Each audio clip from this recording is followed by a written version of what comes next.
ধনের দেবতা কুবেরের ঐশ্বর্যের কোনো সীমা ছিল না। তার মতো ধনী 3 লোকে কেউ ছিল না। এই প্রাচুর্য তার মনে অহংকারের জন্ম দিল। তিনি চাইলেন জগতের সকলকে ডেকে তার ধনসম্পদ দেখিয়ে চমকে দেবেন। তখন সেই উদ্দেশ্যে কৈলাসে গিয়ে মহাদেবকে তিনি এক বিশাল ভোজের আমন্ত্রণ জানালেন। কিন্তু শিব অন্তর্যামী, তিনি সহজেই কুবেরের মনের অহংকার বুঝে ফেললেন। মহাদেব তখন মুচকি হেসে বললেন, আমি তো কৈলাস ছেড়ে কোথাও যাই না, তবে তোমার নিমন্ত্রণ রক্ষার্থে আমার পুত্র গণেশ যেতে পারে। ও খেতে খুব ভালোবাসে। তুমি কি ওর খাবার ব্যবস্থা করতে পারবে? কুবের হেসে বললেন, আমার ভাণ্ডারে যা খাবার আছে তাতে হাজারো গণেশের পেট ভরে যাবে।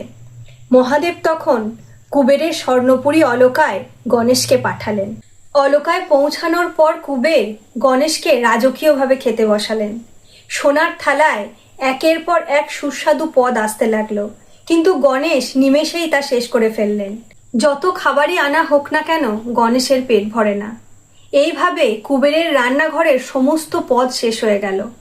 এরপর ভাণ্ডারে থাকা চাল, ডাল, আনাজ রান্নায় বসানো হলো, কিন্তু গণেশ তখনও বলে চলেছেন, আরও খাবার দাও, আমি তৃপ্ত হইনি। একসময় কুবের দেখলেন তার ভাণ্ডার শূন্য। প্রতিবেশী রাজ্যগুলো থেকে খাবার আনিয়েও গণেশের খিদে তিনি মেটাতে পারলেন না। ভীত সন্ত্রস্ত কুবের তখন দৌড়ে কৈলাসে গিয়ে মহাদেবের পায়ে পড়লেন। কাঁদো কাঁদো স্বরে বললেন, প্রভু, আপনার পুত্রের খিদে মেটানো আমার কম্য নয়।